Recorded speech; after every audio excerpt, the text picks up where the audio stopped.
কইলে কইবেন গফ ঈশ্বর এক কেরকেট ফিয়াকে তো বুঝুন বৈশাখ মাসের দিন এক কেরকেট লাগাইতো আগে মানুষে দুইজনে দুয়ার গুছি যখন শুরু করতো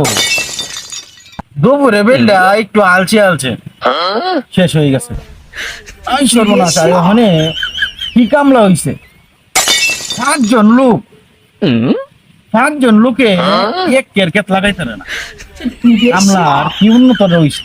উন্নত হয়েছে আপনি কি জানেন না এখন তো ডিজিটাল যুগ যে ইহান তো এনে একটু ভালো লই আইয়ে কমায় গো কমর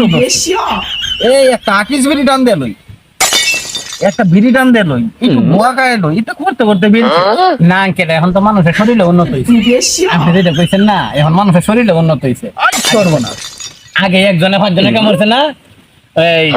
ওখানে দেখবেন পাঁচজনে একজনে কাম হতে পারে না আই সর্বনাশ কি উন্নত রয়েছে বুঝলেন না? আগে বেলটা পশ্চিমের দিকে একটু আলছে আলছে এক কেল্লা গেছে আর ওখানে আপনারা আসরে আদনটা দিয়ে এরপর পাঁচজন এক কেল্লা না এখন আপনারা যুগ আর এই যুগ যে পরিবর্তন হয়েছে আমার বিশ্বাস হয়েছে বিশ্বাস তো তাহলে তাহলে যে বলে আমাদের বিভিন্ন লোকেরা কয় যে দেশ পরিবর্তন হয়েছে মানুষ পরিবর্তন হয়েছে আপনারা বিশ্বাস করুন না কেন এখন দেখেন আপনারা নিজের চোখে কিছুই পরিবর্তন হয়েছে তবে কি জানো মানুষের শরীরে পরিবর্তন এটা হচ্ছে আলছামি বাবা